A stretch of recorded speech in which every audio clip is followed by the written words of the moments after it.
Welcome to economics for you. Last class में हमने production function जो है वो खत्म किया था। आज की क्लास में जो है हम कॉन्सेप्ट्स ऑफ कॉस्ट पढ़ेंगे। कुछ पिछले दिनों से मैं वीडियोस पोस्ट नहीं कर पाई क्योंकि मेरा कुछ एकेडमिक वर्क था। आगे मैं ट्राई करूंगी कि मैं रेगुलरली अपलोड करती रहूं, but there will be a delay as I will be busy in the upcoming days as well. Anyways, let's start. Cost हमें पता है, कॉस्ट क्या है? एक डिराइव्ड फंक्शन। किससे डिराइव हुआ है? प्रोडक्शन से हुआ है, क्योंकि कॉस्ट किसी भी चीज की होती है वो उसकी बनाने में लगती है ना, उसकी लेबर में होती है, रॉ मटेरियल में होती है। तो कॉस्ट क्या है? Basically cost is the derived function. Cost is derived from the production function. Okay, so अगर आपको देखना हो कि किसी भी चीज की कॉस्ट क्या है, तो आप क्या देखेंगे कि उसके कितना उसमें लेबर लगा है, रॉ मटेरियल्स का जो है कितना खर्चा हुआ है ना। उसके बाद आप देखेंगे एडवर्टीजमेंट का कितना खर्चा हुआ है, और फाइनल मतलब जब तक वो मार्केट में टू अ रिटेलर पहुंच जाता तब तक उस पर क्या क्या एक्सपेंसेस लगे हैं। तो वो सारे एक्सपेंसेस मिलके क्या बनाएंगे? किसी भी प्रोडक्ट की कॉस्ट बनाएंगे। वही कॉस्ट जो है हम यहाँ पे समझेंगे कि किस तरीके से अलग अलग टाइम पीरियड्स में कैसे कॉस्ट चेंज होती है, और जो हमारा कॉस्ट फंक्शन होता है ये किस तरीके से चेंज होता है, क्या पैटर्न रहता है। तो ये सब पढ़ेंगे। So therefore we can say that cost of producing a commodity is the payment made to the factors of production which are used in the production of that particular commodity। तो cost क्या होती है? cost वो सारी की सारी payments होती हैं जो हम किनको देते हैं, जो factors of production होते हैं, यानी कि जिन सब चीजों को यूज करके हमने वो प्रोडक्ट बनाया है उनको हम कितनी पेमेंट दे रहे हैं, उसका जो टोटल है वो क्या होती है? हमारी कॉस्ट होती है। कॉस्ट के साथ एक कॉन्सेप्ट जुड़ा हुआ है जो क्या है? Cost function. तो फंक्शन जो है वो हमें पता है, हमने प्रोडक्शन फंक्शन पढ़ा, वो भी यही बता रहा था कि प्रोडक्शन करने में और उसके जो भी प्रोडक्शन करने में हमारे फैक्टर्स ऑफ प्रोडक्शन लगे हैं उनका और प्रोडक्शन के बीच में रिलेशन बता रहा था। उसी तरीके से जो कॉस्ट फंक्शन है वो हमें रिलेशन बताता है कॉस्ट और आउटपुट के बीच में। इसलिए हम कह सकते हैं कि a cost function is the functional relationship between the output and the cost of production. जितनी हमारी आउटपुट निकली है और उस आउटपुट को जो है प्रोड्यूस करने में जितनी हमारी कॉस्ट निकली है उसका जो फंक्शन होता है उसको हम कॉस्ट फंक्शन कहते हैं। तो cost function is the functional relationship between output and the cost of production, यानी कि cost function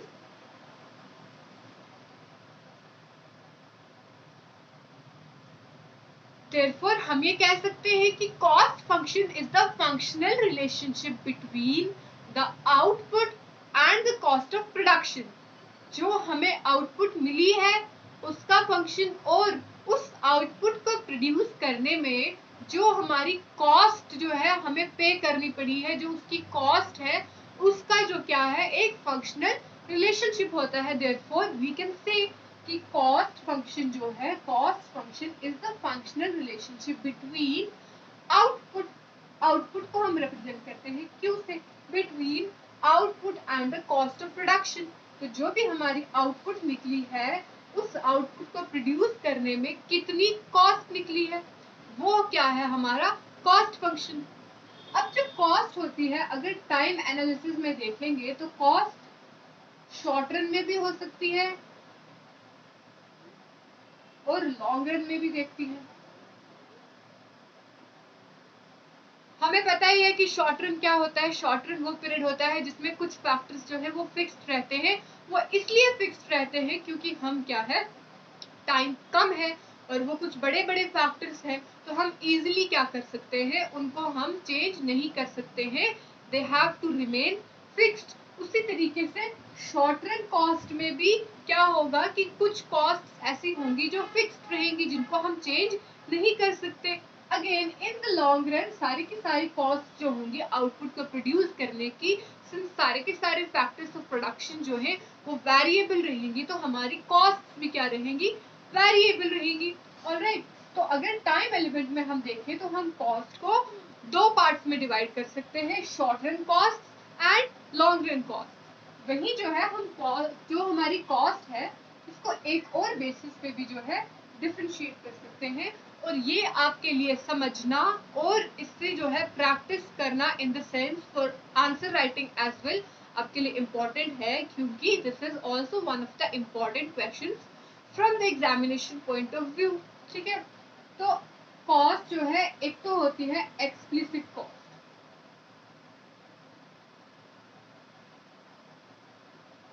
एक होती है इम्प्लिसिट। अब to make it easy for you in simple terms हम ये कह सकते हैं कि एक्सप्लिसिट कॉस्ट में वो सब कॉस्ट आती हैं जिनके लिए हमें एक्चुअली पे करना पड़ रहा है। जो भी चीज हम पे करके जो है प्रोड्यूस कर रहे हैं वो सब एक्सप्लिसिट कॉस्ट में आ जाएंगी।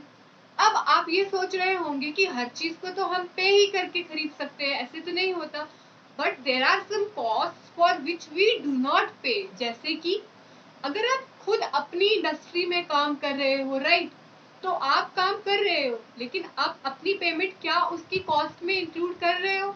नहीं कर रहे हो। तो जो खुद की आपकी कॉस्ट होगी काम करने की वो कॉस्ट किस में आएगी? इम्प्लिसिट कॉस्ट में आएगी। उसी तरीके से आपका खुद का लैंड है, आप उस पर कोई रेंट नहीं दे रहे हैं तो वो भी जो है आप कॉस्ट में कैलकुलेट अगर नहीं कर रहे हैं तो वो भी इम्प्लिसिट कॉस्ट में आती है। उसी तरीके से सिंपल अगर हम अपनी टर्म्स में बुक से अलग जाके अगर हम देखें, जैसे घर में जो हमारी मदर्स होती हैं, जो हाउसवाइफ्स होती हैं, वो पूरे दिन घर का काम करती हैं, सब काम करती हैं, बट क्या उनको या कोई कोई उसके लिए पेमेंट मिलती है? नहीं पेमेंट मिलती। अगर वही काम कोई और कर रहा है तो वो पेमेंट मांगेगा, लेकिन since she is our mother she does it out of love, तो उन्हें कोई भी क्रेडिट नहीं दिया जाता है। हम ऐसा समझते हैं कि she is suppose to do that work, लेकिन अगर उसको भी इंक्लूड किया जाए आपका जो भी फैमिली एक्सपेंसेस है तो वो किस में आएगा? इम्प्लिसिट कॉस्ट में आएगा। कि आप जब अपना जो है एक्सपेंडिचर बाकी जो कैलकुलेट कर रहे हैं, हमें घर से ये भी लाना है ये भी लाना है, तो अगर आप उसमें अपनी मदर का भी एक अलग से रखते हैं तो वो किस में आएगा? इम्प्लिसिट कॉस्ट में आएगा। देयरफॉर इम्प्लिसिट कॉस्ट में वो सब चीजें आती हैं जो हमें दिखती नहीं है, जिनके लिए हम एक्चुअली पे नहीं करते हैं बट उनकी पेमेंट बनती है। वही एक्सप्लिसिट कॉस्ट, इसको हम अकाउंटिंग कॉस्ट भी बोलते हैं, अकाउंटिंग कॉस्ट, यानी कि जो कैलकुलेशन में जो यूज होती है हमारे, दैट इज एक्सप्लिसिट कॉस्ट या अकाउंटिंग कॉस्ट। ओके, हम एक एग्जांपल लेते हैं कि देयर इज अ मैन, ठीक है, who he does not owns a shop, he runs a shop on a rental basis। तो यहाँ पे हमारी एक्सप्लिसिट और इम्प्लिसिट कॉस्ट क्या होगी? ठीक है, एक्सप्लिसिट कॉस्ट क्या होगी हमारी, क्योंकि इट इज ऑन रेंट, तो जो वो रेंट पे कर रहा है that he has to give to another person, जिससे उसने रेंट पे लिया है, तो what is that? That is explicit cost. At the same time जो पेमेंट वो खुद, अब शॉप पे खुद ओनर है उसका, है ना, वो खुद बैठ के काम कर रहा है लेकिन उसको उसके लिए कोई सैलरी नहीं मिल रही। अगर वो कहीं और जाकर बैठता तो उसको उसके लिए सैलरी मिलती, राइट, तो वो जो है वो उसकी इम्प्लिसिट कॉस्ट है क्योंकि हम उसको कैलकुलेट नहीं कर रहे हैं। तो ये एक्चुअल एक्सपेंडिचर नहीं होता है, it is just that it is the payment. I hope आपको एक्सप्लिसिट और इम्प्लिसिट कॉस्ट का जो डिफरेंस है या कॉन्सेप्ट है उसका वो समझ आया होगा। तो नेक्स्ट जो है वो हम करेंगे types of cost in the short run. हमने देखा अगर हम टाइम एलिमेंट में देखते हैं तो कॉस्ट जो है वो शॉर्ट रन में होती है और लॉन्ग रन में होती है। शॉर्ट रन में कुछ कॉस्ट क्या होती हैं? फिक्स्ड भी रहती है और कुछ जो है वेरिएबल होती हैं। उसी तरीके से कॉस्ट अगर हम पढ़ेंगे शॉर्ट रन में तो there are three types of cost. Three types of cost कौन कौन सी हुई? टोटल कॉस्ट, एवरेज कॉस्ट,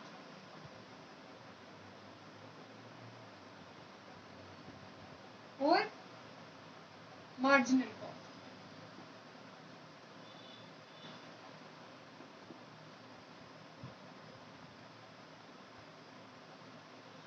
अब जो हमारी टोटल कॉस्ट होती है, since it is in short run, तो टोटल कॉस्ट में कुछ फिक्स्ड कॉस्ट भी होंगी, राइट।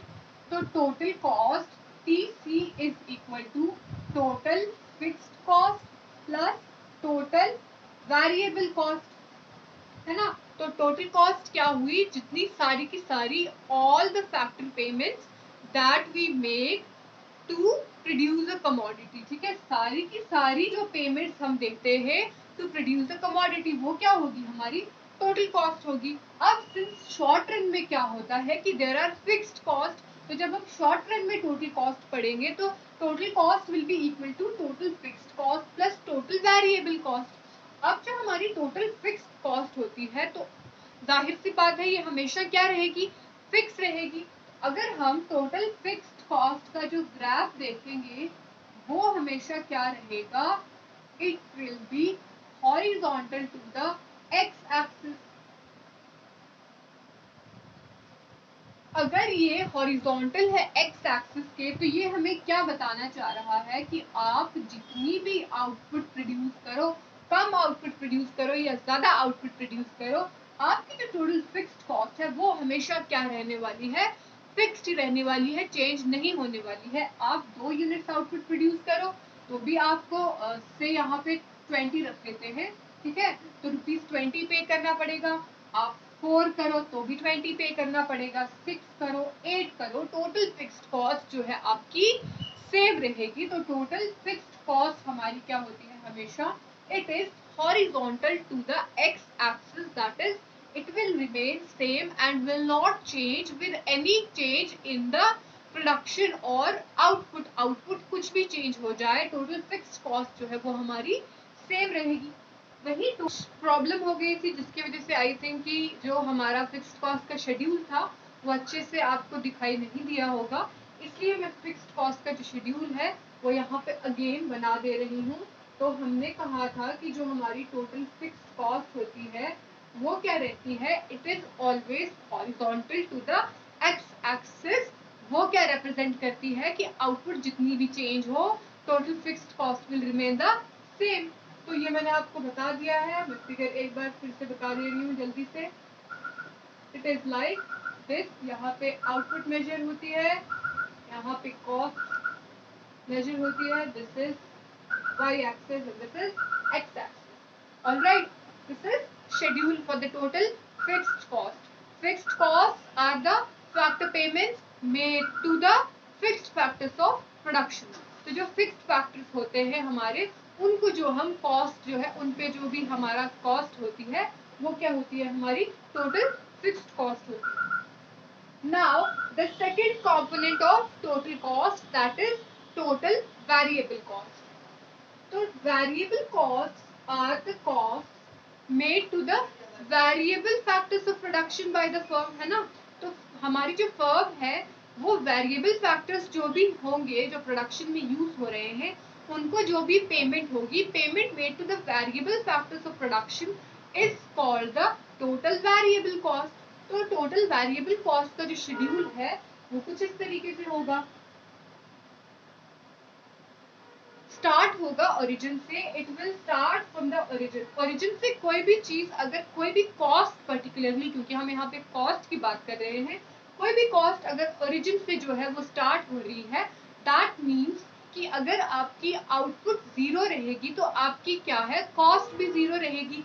और अगर आपकी जो कॉस्ट है वो बढ़ रही है, या अगर आपकी आउटपुट जो है वो बढ़ रही है, तो उसके साथ ही आपकी क्या है, कॉस्ट भी बढ़ रही है। जैसे हमने देखा था कि फिक्स्ड कॉस्ट जो है वो हमने ओरिजिन से स्टार्ट नहीं किया था, उसका ये मतलब है अगर आप 0 प्रोडक्शन भी कर रहे हैं तो भी आपको वो कॉस्ट देनी पड़ेगी। लेकिन जो हमारी टोटल वेरिएबल कॉस्ट होती है, it starts from the origin, ठीक है, it starts from the origin and first increases at an decreasing rate, then increases at an increasing rate.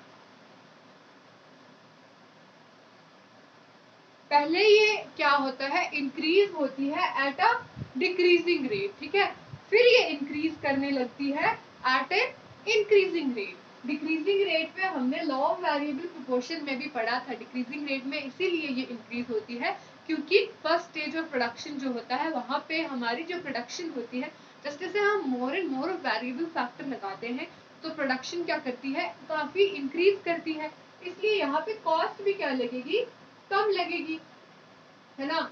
वहीं पे जब हम देखेंगे कि इट विल गेट एक्सपेंसिव, जैसे जैसे जो है ज्यादा वेरिएबल फैक्टर लगाने की वजह से हमारी प्रोडक्शन कम हो रही है, तो अब क्या है, यहाँ पे एक्सपेंसिव हो जाएगा प्रोड्यूस करना, तो यहाँ पे कॉस्ट जो है वो इंक्रीज करने लग जाएंगी एट एन इंक्रीजिंग रेट। ठीक है, तो ये है हमारा TVC curve, total variable cost which starts from the origin, first increases at a decreasing rate due to the law of variable proportion, then it increases at an increasing rate. Okay, x axis, y axis, this is output and this is cost. I hope it's clear now. Total cost जो है वो हमने कर लिया complete. Next is the average cost.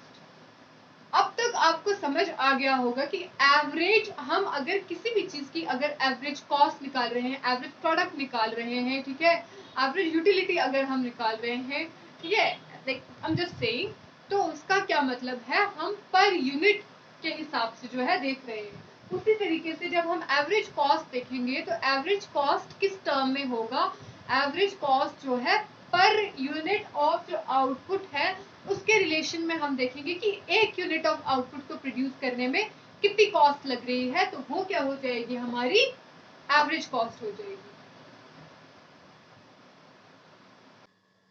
इसका मतलब है कि अगर हमें एवरेज कॉस्ट निकालनी होगी तो एवरेज कॉस्ट हमारी जो है वो किसके बराबर होगी, टोटल कॉस्ट अपॉन एक्स, है ना।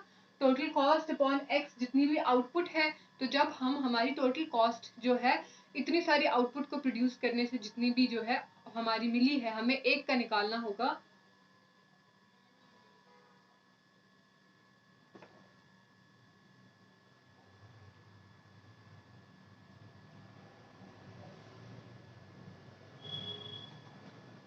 एवरेज कॉस्ट को जो है डिराइव करना is very simple and easy. See, हमें पता है कि टोटल कॉस्ट जो है वो किसके बराबर होती है, total fixed cost plus total variable cost.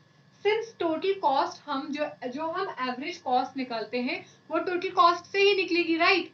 तो हम एवरेज कॉस्ट किस तरीके से निकलेगी, अगर हम total cost upon total output जो है वो निकालेंगे तो वो हमें क्या देगी, एवरेज कॉस्ट देगी, यानी कि एक यूनिट को प्रोड्यूस करने में कितनी कॉस्ट लगी है, राइट। तो एवरेज कॉस्ट किसके बराबर होगी, average cost is equal to total cost upon x.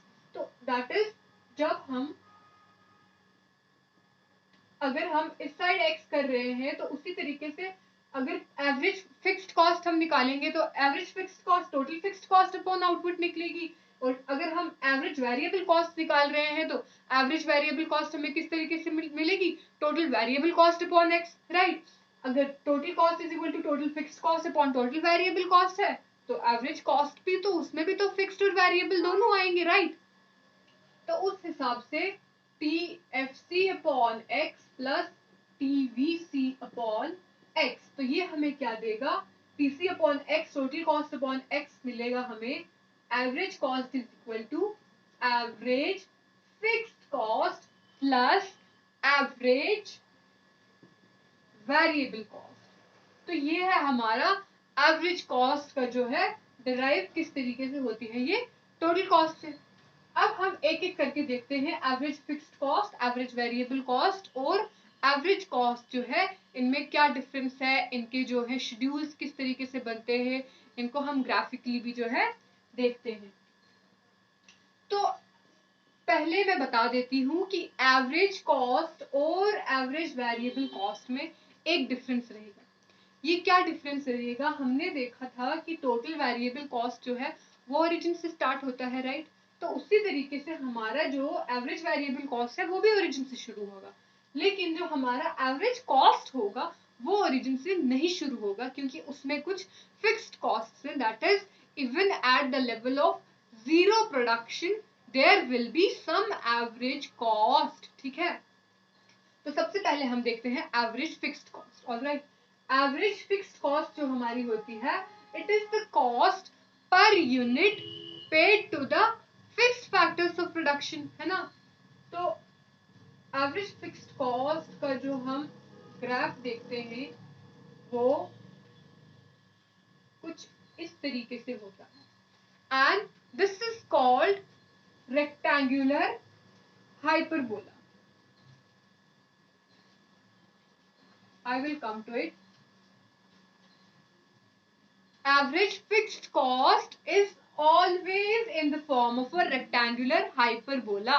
That means it will never touch either the x-axis nor the y-axis. It will never touch neither the x-axis nor the y-axis. ना ही ये x-axis को touch करेगा कभी और ना ही ये y-axis को touch करेगा। ये हम किस वजह से कह रहे हैं? क्योंकि देखो, से हम एक एग्जाम्पल लेते हैं। एग्जाम्पल हम लेते हैं किसी भी चीज को, मान लो टोटल कॉस्ट जो है वो प्रोड्यूस करने की कितनी है, 200 है से। ठीक है, तो हम यहाँ पे एवरेज फिक्स्ड कॉस्ट ले रहे हैं। ठीक है, एवरेज फिक्स्ड कॉस्ट, तो हमने देखा कि एवरेज फिक्स्ड कॉस्ट जो है वो किस तरीके से निकलती है, TFC अपॉन एक्स। ठीक है, से जब प्रोडक्शन कितनी हो रही है, 2 यूनिट्स। ठीक है, 2 यूनिट्स ऑफ आउटपुट प्रोड्यूस हो रही है, तो 2 यूनिट्स ऑफ आउटपुट पे हमारी एवरेज फिक्स्ड कॉस्ट कितनी होगी, टोटल फिक्स्ड कॉस्ट हमने देखा कि कितनी है, 200 है ना, और आउटपुट कितना है, 2। तो 200/2 कितना हो जाएगा, 200/2 हो जाएगा 100, सॉरी, है ना। अगर यहाँ पे ये 1 है तो फुल 200 पे करना पड़ रहा है इनको। ठीक है, उसी तरीके से अगर हम इंक्रीज करेंगे इसको, से हम 200/4 करते हैं, ये 2 से 4 हो रहा है, तो इट विल बी 50, राइट। 6 करेंगे तो ये और डिक्रीज होगा। ठीक है, कॉस्ट हमारी और डिक्रीज होगी, यहाँ पे और कॉस्ट डिक्रीज हो जाएगी, लेकिन ये कभी भी जीरो नहीं होगी, ना ही एक्स एक्सिस पे, मतलब ना ही कभी कॉस्ट जीरो होगी। और यहाँ पे अगर यहाँ पे प्रोडक्शन भी जीरो है, तब भी देखो हमारा जो ग्राफ है कुछ ना कुछ यहाँ पे होगा ही। जैसे से 200 है तो 200/0 क्या आ जाएगा, इंफिनिटी हो जाएगा। तो it will neither touch X axis nor Y axis. इस वजह से हमारा जो एवरेज फिक्स्ड कॉस्ट होता है, it is in the form of rectangular hyperbola. आज के लिए बस इतना ही। बाकी जो average variable cost, average cost जो है, ये सारे, और फिर मार्जिनल कॉस्ट का कॉन्सेप्ट है, ये हम करेंगे कवर नेक्स्ट क्लास में।